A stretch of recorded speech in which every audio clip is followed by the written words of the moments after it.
You're listening to the Ask Drone U podcast. You ask, we answer your drone questions. Whether you're here to turn your passion into profit or you simply fly for fun, we're a community of learners and teachers who aspire to achieve greatness. We are Drone U. Good morning, good evening, and good day.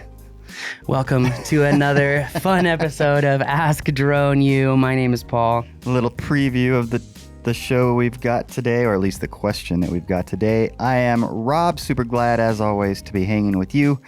Thank you for spending a few minutes of your day with us. AskADroneU.com. If you've got a question, we'd love to hear from you. We really would love to hear from you. And honestly, guys, there's a lot of questions out there that I don't think have really been asked yet. And things are changing. I mean, they're changing all the time. So I think there's a lot going on. There's a lot to talk about. And today's show, I think, will be thought-provoking, stimulating, kind of thinking about a solution that, you might not be after yourself, but it might be fun to think about the how. So anyway, absolutely.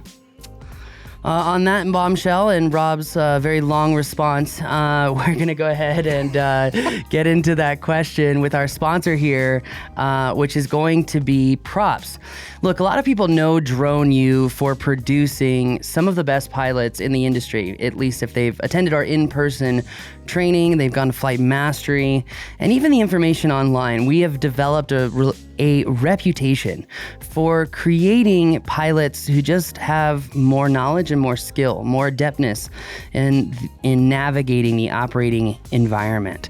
Drone U has taken the aspects that were phenomenal in the membership of Drone U in building pilots. And now what are we doing? Well, we've built the props program to help you build drone teams, to help you scale drones and augment your existing business. See, Drone U is made for pilots. Props is made for managers to make it easy and convenient to simply scale your drone program, whether you're a DSP, enterprise, or even a manufacturer. And you need seamless, step-by-step education that can't be skipped through. It can't be screwed up because, well, it's step-by-step. My 94-year-old grandmother could take this class. But not only that, it's scenario-based information. So instead of having pilots go through training and they said they finished it and everything's great, we give tools to managers to know whether pilots are truly proficient rather than current. If you're ready to become a professional, reliable operator practicing safety, and you want to build a drone team, check out the Props program by Drone U, propsflightschool.com. Good afternoon, good evening, g'day, gents. I just got a question regarding automated landings. So I want to get a platform, probably use the M300 because I want to use the H20T, but I want to be able to autonomously launch and land on a flatbed of a moving truck. So obviously slow moving truck, but looking at like a roaming home point or GPS locator on the truck that can pull the home point along with it, and also or alternatively have a vision positioning system that can identify a landing zone for precision landing, whether that looks like a QR code or any kind of pattern recognition that the system might utilize for precision landing on the back of a slowly moving flatbed truck. Thanks. Appreciate your thoughts. Keep up the good work. Hit it. Renn, thank you for the question. This one is all Paul. I'm out. No, I'm just kidding. It is kind of a complex situation, though, complex setup that we're talking about here, especially with a moving target. So I'm very curious how you're going to solve this for Renn. Well, what's really interesting with that whole thing is it really makes you wonder, what is he doing with it? And then as I started to think, what is he doing with it? I was just like, does it matter? Because why? Well, no, but it's curious to... Sure. But no. Anyways. The thing is like, can you imagine the power of a UPS truck having like one of these systems where it's a moving target it can land and take off from? Or even just think about power line inspectors. You know, if they've got a system that they can deploy, they could stay inside of their cab. Maybe it's bulletproof, maybe it's not, I don't know. But, Out on the ranch, it better be. Yeah, but anyway, it might really help with pilots being accosted in the field. And so as I thought about it, I was like, you know what? There's a lot of uses for this particular system, because if you're doing volume work, then this is one of the ways that you could really, really, really speed up volume, right? If you eliminate the prep and post takeoff, like, you know, pre-takeoff, post-takeoff, post-landing, excuse me, you could really, really scale ops fast. Imagine if you had a flatbed truck with more than one drone taking off from it. Yikes.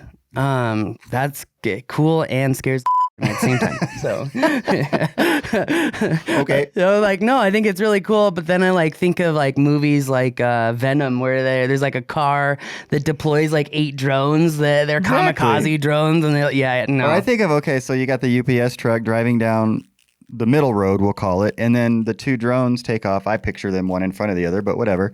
And then they each go to the next street over, and you're covering 3 streets in one pass. Yeah, that would something like that, you know? That would be really cool, actually. So that would be really cool. If you think about it, by the way, and I've made this argument before, but how do we grow an economy that has kind of already gone through Moore's Law? Like Moore's Law has really, and even with chipsets, Moore's Law has kind of been lived out, right? We can't keep doubling, right? It just doesn't happen anymore. And I've made the argument that how does the Industrial Revolution take its next step up to grow the economy? And economy and growth seems to happen in one of 2 ways. One is immigration. 2 is technology that makes it easier and more convenient for trade to happen. It's a force multiplier, right? Yeah. But you think about this, if you think about the example that you just gave with UPS, right? If UPS could deliver to 3 times more homes in one day with one truck, just think about the force multiplier. Think about the effect on the economy as a whole. If I could order something from Amazon and get it right now or in 30 minutes, and I know that's available in some cities, but imagine if it was everywhere. Right? It would be so much easier to buy stuff. What does that mean? People would spend more. What does that mean? Economy grows. Yeah, I mean, obviously there's downside to that same scenario whereby you might be eliminating some drivers. So, but then I'm a firm believer in our, and maybe I'm naive or just hopeful, but that our economy will find solutions for folks to work, right? To be productive. I think your text message from either yesterday or the day before that regarding Palantir and how they empower people to use technology instead of technology replacing people, right? I feel whenever I think of technology replacing people, I think of Skydio. And I'm sorry, Skydio, but you've said it. I'm just repeating it. It's not a secret. And so, but do you think about the power that a company like Skydio would have if they had the same ideology as someone like Palantir, which, disclaimer, both Rob and I own shares of Palantir. But that said, and this is not financial advice, that said, you know, I really think that technology that augments people is powerful, and it should always be that way. And I think we've learned the power of empowering people in the last year or 2 when we've had the biggest lack of empowering people. Mm-hmm. And I think we're all understanding the importance of working together and how in an environment where we trust one another, we all grow. It's literally the prisoner's dilemma. And someone like Skydio is literally like breaking the whole mold. And I think that's why a lot of pilots are like, look, you're not going to replace us. Now, let's move on. Let's get back to the topic here. We talk about force multipliers. We talk about how a drone taking off from a pickup truck, etc., could be powerful. Let's talk about solutions. There's only one solution that I have personally seen with my own eyes that's worked to autonomously land and take off from a moving object. And that is the Easy Aerial SAMS Tango system. This system is used by a variety of agencies. It's a very powerful system. And this system actually is a tethered drone system. But the reason that I brought this up is because this tethered drone can fly also off of the tether, I think for something like 45 minutes.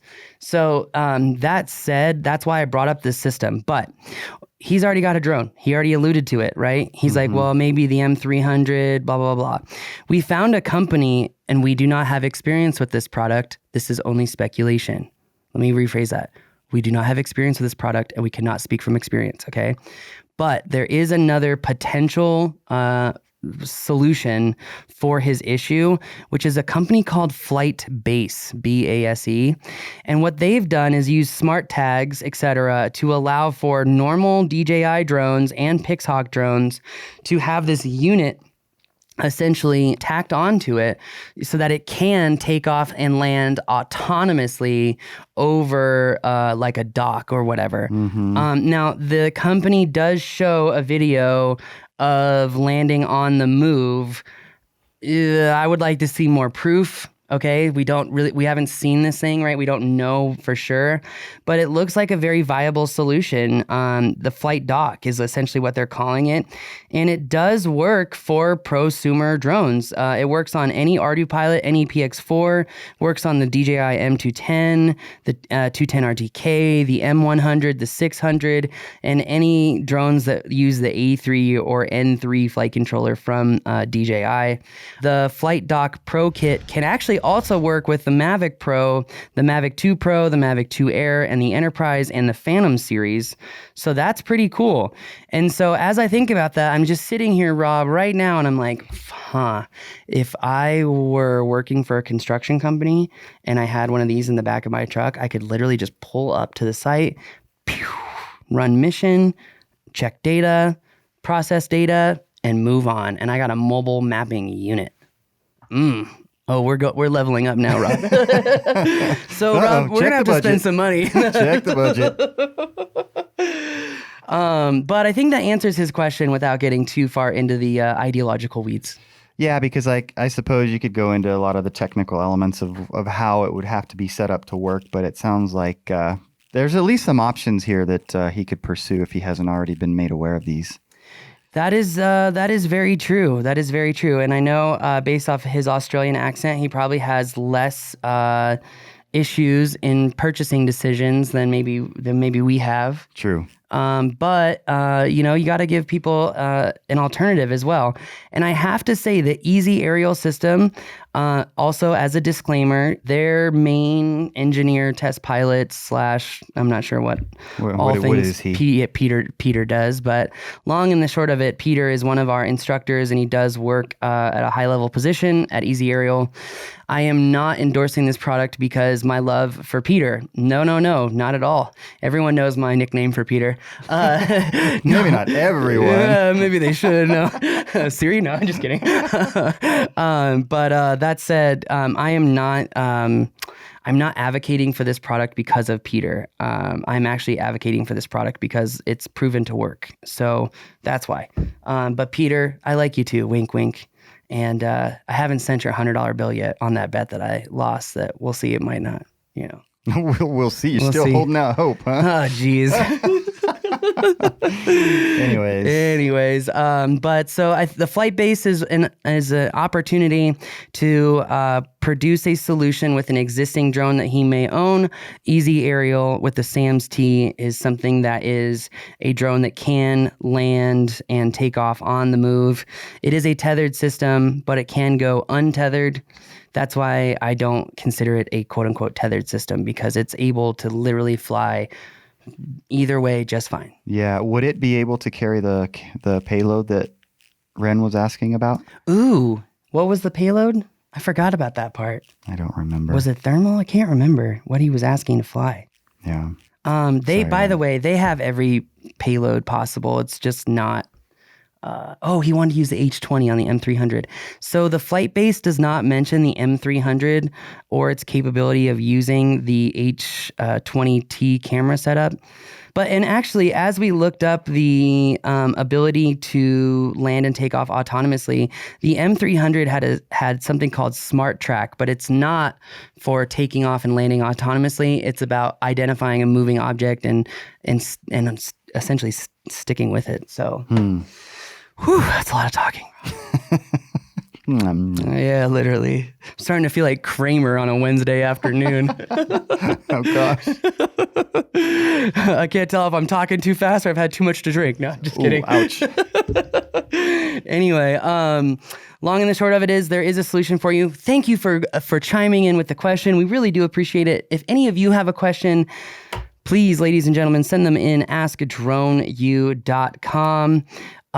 But this is a pretty interesting use case, and I kind of want to ask our question asker, what are you after here? What's the service that you're doing, or are you really thinking about scaling volume operations? Yeah, very curious. Would love to know if you have a minute and don't mind letting us know. It'd be interesting. But by the way, if you haven't subscribed to the show, that really helps us just about more than anything you can do other than become a member of Drone U, which we would love to have you there as well. So don't forget to subscribe. Definitely check that out. And if you are looking for a systematic, organized workflow to learn everything that you need to know to operate drones in numerous environments and even map, check out our props program, our brand new program, scenario-based training, organized. It's everything and so much more. We really haven't even launched it yet, and we're already it's unbelievable, the response that we've gotten, and I'm just so grateful for that, and I'm so grateful for all of you. Thanks for empowering Rob and myself to follow our passions here, because we really do love to fly, and we really do love to help other people. On that note, Rob, I think that's going to do it. Let's get out. All right. Well, thanks again for joining us. Don't forget to leave us a review, subscribe. As Rob said, it does really help us. If you're ready and you think you could learn more about flying drones, check out thedroneu.com. Goodbye.